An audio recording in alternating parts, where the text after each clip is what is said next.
할렐루야. 오늘은 로마서 15장 1절에서부터 하나님의 말씀을 나누기 원합니다. 어제 14장에서는 대인 관계 중에서 음식에 관련된 규정에 대해서, 음식을 먹고 마시는 일에 대해서, 음료를 먹고 마시는 일에 대해서 거침이 되지 않는 것이 바로 믿음이 강한 자다. 그래서 먹을 수는 있지만 실족하게 되는 사람들이 있다면 그것을 사양하고 금하는 것도 믿음의 강한 자의 모습이라고 그렇게 이야기했습니다. 오늘은 로마서 15장 대인 관계에 있어서 건덕을 세우는, 덕을 세우는 것이죠. 덕을 세우는 일에 다시 관계 가운데서 약점이 있는 자, 연약한 자에 대한 관계에 대해서 어떻게 삶을 이루어가느냐에 대해서 오늘 성경들에게 말씀해주고 계십니다. 오늘 성경 1절에 먼저 우리가 말씀을 보면 믿음이 강한 우리는 마땅히 믿음이 약한 자의 약점을 담당하고 자기를 기쁘게 하지 아니할 것이라.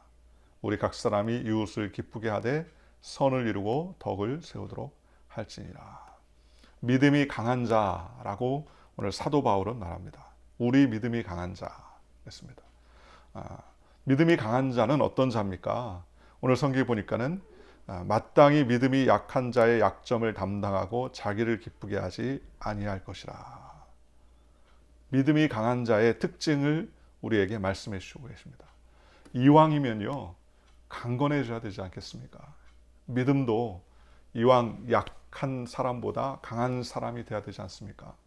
사도 바울은 디모데에게 말씀합니다. 디모데후서 2장 1절에 내 아들아 그러므로 너는 그리스도 예수 안에 있는 은혜 가운데서 강하고 라고 말합니다. 왜 강해야 되느냐? 그건 첫째로 남의 약점을 돌보아주고 연약한 자를 도울 수 있기 때문이라는 겁니다. 그러니 진정한 믿음이 강한 자는 어떤 자입니까? 진정한 믿음이 강한 자는 남의 약점을 포옹하고 그를 인정해주고 그를 받아들일 수 있는 포용력이 있는 사람이 진정한 믿음의 강자다라고 말합니다. 오늘 이 말씀을 듣는 저와 여러분이 강해지시기를 주님의 이름으로 축원합니다. 뭐든지 잘 되시기를 주님의 이름으로 축원합니다. 왜요? 약한 자를 포옹할 수 있어야 되기 때문에. 이왕이면 물질도 풍성해서 나누어주고 베풀어주는 그러한 삶을 사는 것이 좋습니다. 그렇잖아요. 없어서 남에게 빌리고 꾸고 또 손벌려야 될 그런 상황들보다 오히려 내가 넉넉해서 나누어주고 베풀어줄 수 있다면 이게 더 큰 은혜죠. 그렇지 않습니까? 내가 건강해서 남을 도와줄 수 있다면 그게 오히려 축복 아닙니까? 우리가 건강하고 강건하면 우리의 삶을 통해서 흘러넘치게 한다면 이게 얼마나 큰 축복입니까? 그렇죠?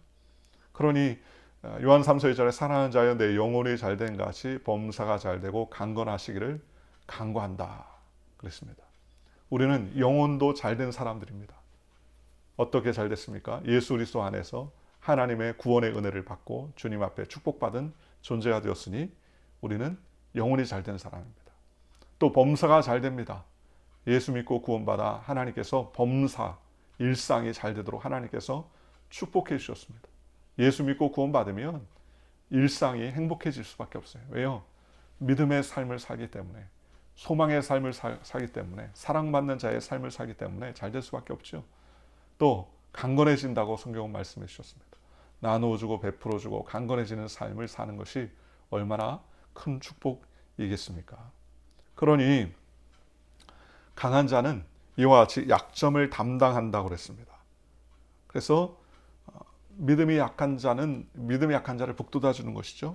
두 번째로 믿음이 강한 자는 어떤 사람입니까? 약한 자를 실제적으로 도와주고 그를 세워주는 사람이 강한 자라는 것이죠. 오늘 성경에 오늘 우리 1절에 뭐라고 말합니까? 믿음이 강한 우리는 마땅히 믿음이 약한 자의 약점을 담당하고 그랬습니다. 담당한다. 약한 자의 약자의 모습을 인정해주고 포용력이 있을 뿐만 아니라 그것을 감당할 줄 안다는 겁니다. 그러니 실제적으로 견디고 참고 짐을 짊어지는 그와 같은 삶을 사는 것을 말합니다. 성경에 보면 예수님께서 골고다 언덕에 십자가를 지고 올라가실 때요, 너무 힘이 드시니까 십자가를 제대로 짊어지고 가지 못합니다. 그 당시 로마 시대 때에는 로마 군병이 명령하면 반드시 오리를 가야 되는, 한 1km를 그 무거운 짐을 군사 물자 뭐 지시대로 끌고 가야 되는 그러한 법이 있었습니다. 그러니 가다가 로마 군병이 야, 이 짐 들고서 오리를 가라고 명령하면 얼마나 힘들겠어요. 자기 시간도 바쁘고 자기도 할 일이 있는데. 근데 그 당시에 로마의 법률에는 군인들이 그렇게 일반인들에게 명령을 하면 그것을 어떻게 합니까? 반드시 이행해야 됩니다.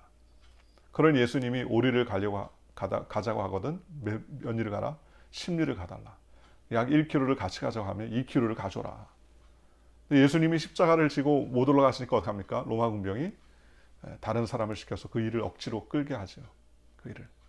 근데 그게 그 사람에게 있어 굉장히 불편한 일이겠지만 예수 그리스도의 십자가를 대신 짊어지고 그 골고다 언덕의 일정 부분을 짊어졌다는 것이 오늘 믿는 자에게 얼마나 큰 축복입니까?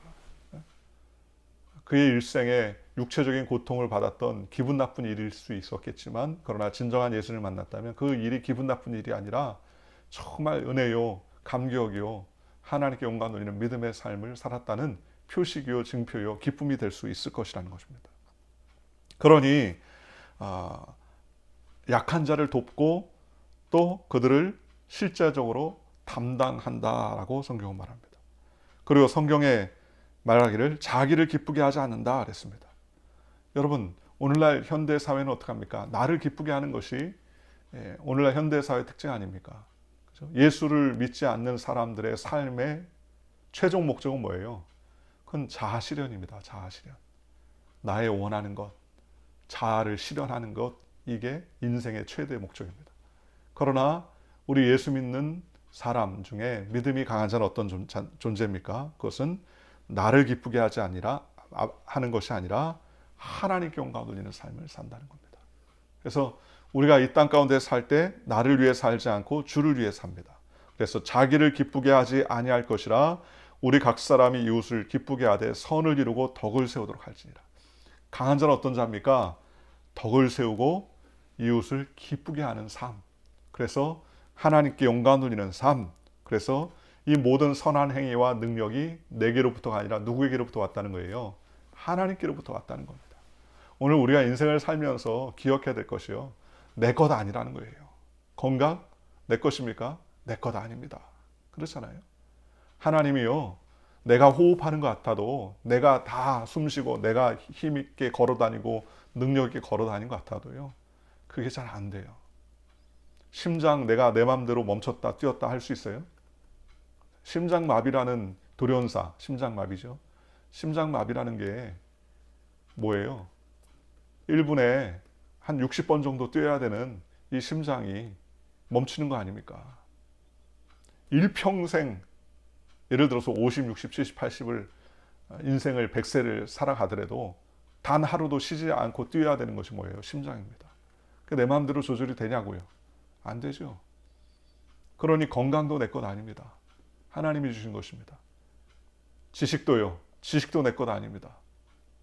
지식도 내 것 아니에요. 하나님이 주신 것입니다. 물질도요.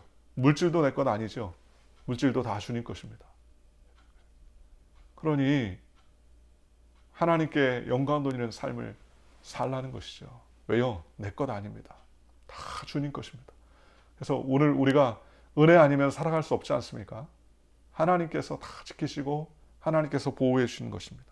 그러니 연약한 자를 돕고 그들을 북돋아주고 그들과 함께 포용하고 그들의 연약함을 담당할 수 있는 삶의 능력, 그런 선한 행위가 나의 능력이 아니라 누구의 것이라는 거예요? 하나님께 있다는 거예요. 하나님께. 그러니 오늘 저와 여러분이 그와 같은 하나님의 은혜를 덧입고 사는 존재로 우리를 불러주셨다는 게 얼마나 감사합니까? 그죠? 남이 나를 통해서 남을 도울 수 있고, 나를 통해서 남이 은혜를 받을 수 있고, 나를 통해서 남이 세워질 수 있다는 것이 얼마나 큰 축복입니까? 이런 축복과 은혜 가운데 걸어가시기를 주님의 이름으로 축원합니다. 3절 그리스도께서 자기를 기쁘게 하지 아니하셨나니 기록된 바 주를 비방하는 자들의 비방이 내게 미쳤다 함과 같으니라. 예수님의 예를 드는 거예요. 사도 바울은요. 예수님도 자기를 기쁘시게 하는 삶을 살았던 거 아니라는 거예요. 예수님의 행적을 보면은요. 성경에 뭐라는 말씀이 많이 나와요? 말씀을 응하게 하려 하심이라. 즉 성경의 말씀을 그대로 응하게 하려 하시려고 사셨다는 거예요. 자신의 원하는 대로 살지 아니하고 하나님의 말씀을 따라 살았다는 것입니다. 그래서 성경은 뭐라 합니까?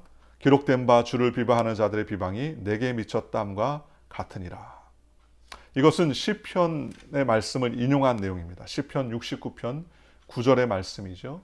그래서 예수 그리스도께서 받으실 고난에 대한 감동으로 시편 기자가 쓴 내용인데, 예수님께서 이와 같이 하나님의 복음을 위해서 고난과 고통을 받으셨다는 것입니다. 그래서 주를 비방하는 자들의 비방이 내게 미쳤다. 하나님의 뜻과 은혜를 위해서 삶을 살았던, 공생의 삶을 살았던 예수님인데, 그 선한 의도로 병자를 고치고 치료하고 구원의 은혜를 만백성에 증거하고 선한 일로 하나님께 영광을 돌렸던 예수님을 어떻게 합니까? 십자가에 못 박히도록 비방하고 정죄했다는 거예요. 그럼에도 불구하고 어떻게 하셨다? 예수님은요, 그것에 대해서 털 깎는 자 앞에 어린 양처럼 잠잠하셨다는 거예요. 그런 비방과 모략, 여러 가지 어려움이 있었음에도 불구하고 그것을 인내하고 참아냈다는 것이죠. 요즘 현대는요, 비난받았다, 누가 나를 멸시했다, 참습니까? 안 참지요. 가만두지 않지요. 예수님 그렇지 않았다는 겁니다. 비난과 멸시와 조소를 받아도 하나님의 나라와 영광을 위해서 그것도 어떻게 했다? 인내했다는 거예요. 그러니 무엇이든지 전에 기록된 바는 우리의 교훈을 위하여 기록된 것이니 우리로 하여금 인내로 또는 성경의 위로로 소망을 가지게 합니다. 바로 이렇게 말씀을 통해서 하나님께서 우리에게 주신 그 말씀을 기록해 놓은 것은 우리에게 뭐 하라고 하셨냐? 바로 인내로 성경의 위로로 소망을 갖게 하라는 것입니다. 소망의 특징은 무엇입니까? 오늘 현재를 살아가면서 미래를 바라보게 하는 것이 소망의 특징이 아닙니까? 그렇지 않습니까? 그래서 소망을 갖고 살아가더라는 것입니다. 5절에 이제 인내와 위로의 하나님이 너희로 그리스도 예수를 본받아 서로 뜻이 같게 하여 주사 한 마음과 한 입으로 하나님 곧 우리 주 예수 그리스도의 아버지께 영광을 돌리게 하려 하노라. 우리 하나님은 어떤 하나님입니까? 인내와 위로의 하나님이시다 그랬습니다. 그래서 우리를 어떻게 합니까? 예수 그리스도 안에서 서로 뜻이 같게 하여 주신다는 거예요. 그러니 믿음이 강한 자의 특징은 뭡니까? 연합한다는 겁니다. 하나 된다는 거예요. 내가 잘났다, 내가 똑똑하다, 지혜롭다, 특출난 사람도 뭐 좋은 것이겠지만, 그러나 진정한 믿음에 강한 사람은 연약한 자를 마땅히 돌보아주고 그 다음에 그들을 세워줄 수 있으며, 그리고 그리스도의 은혜 가운데서 서로 뜻이 같게 하고 위로하며 하나 되게 하는 공동체의 삶을 살아가는 것, 이것이 바로 하나님의 은혜라는 거예요. 그 하나님은요, 어떤 하나님이다? 인내와 위로의 하나님이십니다. 길이 참으신 하나님입니다. 하나님은 우리를 구원하시기 위해서 참고 또 참으신다고 성경은 말씀해 주셨습니다. 그러니 우리를 하나님께 영광 돌리는 삶으로 우리를 부르셨다는 것입니다. 얼마나 감사합니까? 우리가 하나님의 백성이 되고 하나님의 자녀가 되고 하나님의 일꾼이 되어서 우리의 건강이나 물질이나 지식이나 재물을 가지고 썩어질 것을 위해서가 아니라 하나님의 나라를 위해서 사용된다면 얼마나 감사하고 기쁜 일이겠습니까? 이와 같은 일에 쓰임받는 저와 여러분들 되시기를 주님의 이름으로 축원합니다. 7절 그러므로 그리스도께서 우리를 받아 하나님께 영광을 돌리신 같이 너희도 서로 받으라. 오늘 우리가 하나님께서 그 아들 예수님이 우리를 위해서 몸을 찢고 피를 흘리셔서 하나님께 영광을 돌렸습니다. 하나님의 뜻을 이루어드렸습니다. 그러니 우리도 어떻게 하라? 서로 용납하고 받아들이라는 거예요. 십자가에서 몸을 찢을 정도의 고난과 고통을 가지고서 모든 것을 감당하셨는데, 그 정도에 비하면 우리의 삶의 연합과 하나됨은 아무것도 아니라는 것이죠. 일치와 하나됨이 조금의 수고, 조금의 인내, 조금의 헌신을 통해서 하나님께 영광을 돌릴 수 있게 되더라는 것입니다.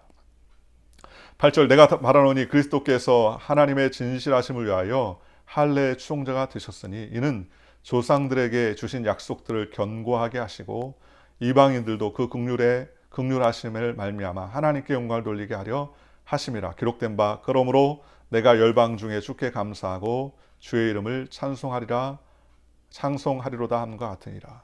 또 이르되 열방들아 주의 백성과 함께 즐거워하라 하였으며 또 열방들아 주를 찬양하며 모든 백성들아 그를 찬송하라 하였으며 또 이사야가 이르되 이새의 뿌리 곧 열방을 다스리기 위하여 일어나시는 이가 있으리니 열방이 그에게 소망을 두리라 하였느니라. 예수님은요 이 땅에 오셨습니다. 하나님의 아들로 오셨습니다. 할례 받을 필요가 없어요. 뭐 하나님이신데 하나님의 아들이신데 무슨 할례가 필요합니까? 그러나 구약의 이스라엘 백성들에게 언약으로 할례 증표를 주신 것 때문에 그 뜻을 이루기 위해서 주님은 어떻게 하셨습니까? 할례의 추종자가 되었다. 할례의 추종자가 되었다는 것은 할례를 받으셨다는 거예요.